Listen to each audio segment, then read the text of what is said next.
Hello and welcome to another Broken Meeple review. Yeah, it's about time I got back to some reviews really. With all the madness of Essen, I was certainly getting a little bit sidetracked.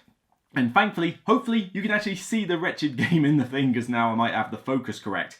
But there's not a huge amount to look at because this is the Arkham Horror LCG, the newest deluxe expansion, the Dream Eaters. And yeah, don't need the backs. Once you've if you've kept up with this game, you know what these are. It's basically another set of cards, the start of a new campaign, of which it gives you 2 scenarios, promising that you'll go through another 6 packs in a cycle and play through another campaign. We've seen this done so many times before, and this game is still amazing, and it is not going away anytime soon. However, what sets this apart from ones in the past? Well, there's one major thing, but I'll get on to that later. Firstly, as familiar territory, you're going to get more player cards. More player cards is always good. There's some pretty interesting stuff in here, but I'm not going to give reviews of player cards and that because I am not a veteran at this game enough to comment on game balance and the power of certain cards. I suggest you check out various podcasts like Drawn to the Flame or Mythos Busters, etc. They are much better sources for talking about the power of player cards. It's their thing. But for now, just know that there's a lot of decent player cards in this set. I think they're going to be very useful for a lot of players. However, the investigators that you get in here are pretty sweet, I have to say, actually. I mean, there's some really quirky stuff here. I always look forward to the investigators in these sets because they're the things that can really stand out. More so than the campaign, in fact. And here we've got characters such as Luke Robinson, a mystic who basically teleports to this otherworldly gate at a moment's notice, stays there for a little bit of safety, and then pops out again. Now, of course, you might get stuck there, and that's not necessarily a good thing. But basically, if you want mobility around a map, he just basically goes bloop, bloop, bloop, bloop, around the map at moment's notices and can channel his spells at a great distance. It definitely takes a bit of piloting to get right, but he is a very interesting mystic. I mean, in fact, the mystics have got some very cool investigators in general. I mean, I played through the last one, the Circle Undone. I played through it with, what's it called? Is it called Dana or Diana? I forget. But, the redeemed cultist, and she was good fun as well. The one I'm playing through here, well, I'm playing through with 2 investigators at the moment. Tony Morgan, a bounty hunter, who's my first sort of, it's been a while since I played Rogue, but I'm trying it out again with something a little bit different. And basically, you want to kill stuff, Tony Morgan's your man. But at the same time, he's pretty good at getting resources and, doing all the cool stuff that Rogue do rather than having to be stuck in that whole Guardian aspect of, oh yeah, I'm protecting others and things like that. No, this is basically a guy who can do sneaky stuff, take out, get extra actions, but while still taking out the bad guys. And not a lot of the green characters could normally do that. But there's even weirder ones than that. Patrice Hathaway, the new survivor investigator, she has a violin and it's kind of weird. She reminds me of a character called Eristor from Lord of the Rings LCG. Basically keeps drawing a new hand every round and then you've got to discard your entire hand at the end. So she drills through your deck at rapid pace, which is good and bad based on weaknesses that you have, but it means that you have a very good chance of pulling out the cards you need. She's very consistent, but of course, you need to use the cards pretty quickly, otherwise they're going to get discarded. She's working very well for me with using skill cards because, well, if you're going to bin them anyway, you might as well chuck them in. So she's pretty good at skill tests for that. Mandy Thompson, I've yet to try this one, but she is the new Seeker.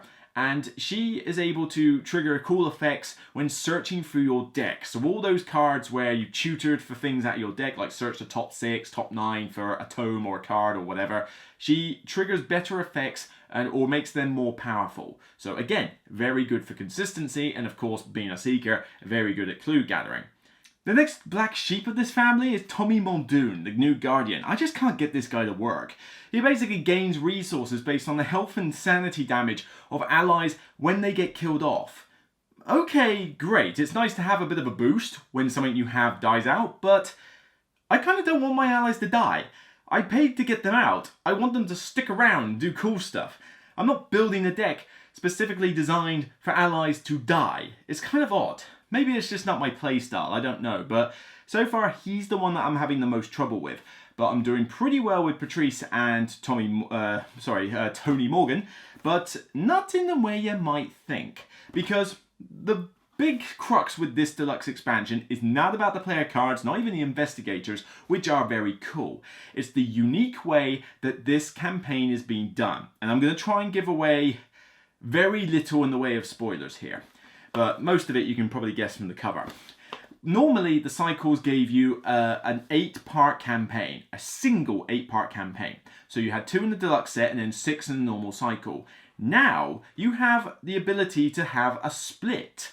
So you can play through, effectively, 4 adventures in 2 separate mini campaigns. So you can play through the entire 8 campaign by interweaving like storylines, or you can play just the 4-part campaign from one side, or the 4-part campaign from another side. Or you could just play a standalone as per normal. The reason is because this one, funny from the title, is all about dreams. We're talking about the Dreamlands stuff from the Arkham Horror lore. Now granted, my lore knowledge is not particularly great. However, this particular area of lore does interest me a lot. I'm all into this whole thing of, you know, the weirdness that dreams have. And when it comes to Arkham Horror, think of the imagination that you need to create off of the weird stuff in the lore.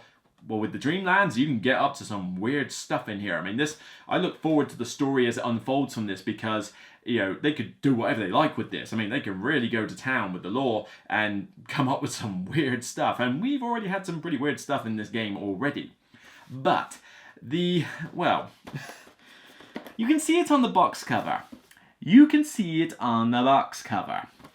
The campaign basically interweaves between a 4-parter in the dream world and a 4-parter in the real world. So again, really cool story elements. And this, I have to admit, is starting out as one of the best narrative campaigns to date. I know I said that about the Circle Undone. Well, it's just getting better. I think the narrative standpoint from this is amazing because, you know, you do something in one bit in the dream world, and then it cuts back to everybody in the real world, and then it cuts back instantly to the other one. And it's like, goes back and forth, telling this big story, but it feels like it's on a grander scale because you're not only dealing with everything that's going on in the real world, but you've also got the dream world as well. All this cool stuff. And that's why I have 2 investigators, because I'm having to play a different investigator in the dream world to the investigator I'm playing in the real world.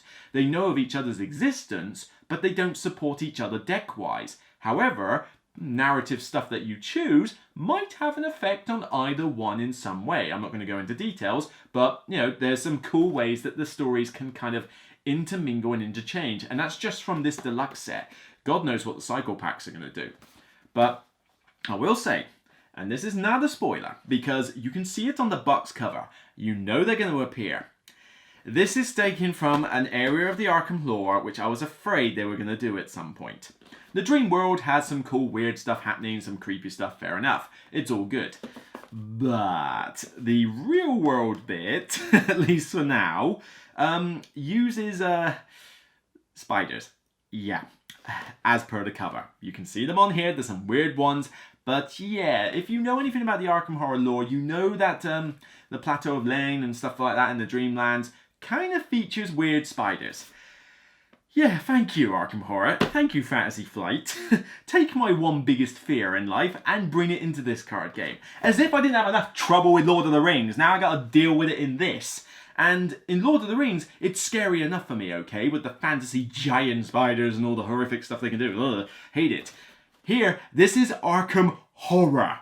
As if Arkham Horror wasn't creepy enough. Who better to scare the living daylights out of me than with this mythos? Taking my worst fear. And yes, the scenario is a really cool one, albeit a very random one, unfortunately. It's a very tough scenario, so it's really going to test out your decks, because you have to kind of do everything, but your ability to win it is going to come down to a huge random element that I'm not a fan of. Not going to give details, but suffice to say, if the luck is against you, you're done. You're not going to be able to do the scenario. But if the luck is with you, you will be able to. Although, thankfully, it's not one of those scenarios where if you fail it, you die instantly. So it's not the end of the world. You could almost think of it as a bit like the Depths of Yog. Almost like a bit like a, not a time trial, but like a see how far you can get. Oh, we didn't succeed. Oh well, no big deal. Life goes on. But, yeah, there's some creepy imagery in this. If you are an arachnophobe like me, some of these pictures are going to be very difficult for you to look at. And yes, there's the extra barrier for believing it when you know it's a fictional thing, you know it's like, yeah, they're not usually that big and that. And for the most part, they're like hybrids of them. I mean, you look on the cover here and you've got the spider body, but the head is something completely different. It's a bit like looking at It. But you know, there are still normal swarm of spiders in here. Swarming is a new mechanic where a particularly small enemy can have a lot of them, so they're just as equally annoying to get rid of. But yeah, a swarm of spiders and then other big spiders that are doing stuff. I mean, it's a very creepy narrative scenario. I was playing it with dread, like literally, like, oh, I really don't want to play the scenario, but I have to. You know, I really hate them. I hate them. And it's probably not going to be the last time I see them because they're an encounter card set. So I'm pretty sure in the future another Mythos pack's going to come out and it's going to say, you get to play with, oh no. And literally as I sort of read it, I played the first scenario, which was the Dreamland one. I thought, that was quite cool. Yeah, that was quite cool. All right, let's play the next one. Oh no. Surely you can't be serious. I am serious. And don't call me Shirley. Not again. Not again. So, like I say, word of warning, arachnophobes, yeah, might struggle with the second scenario in this.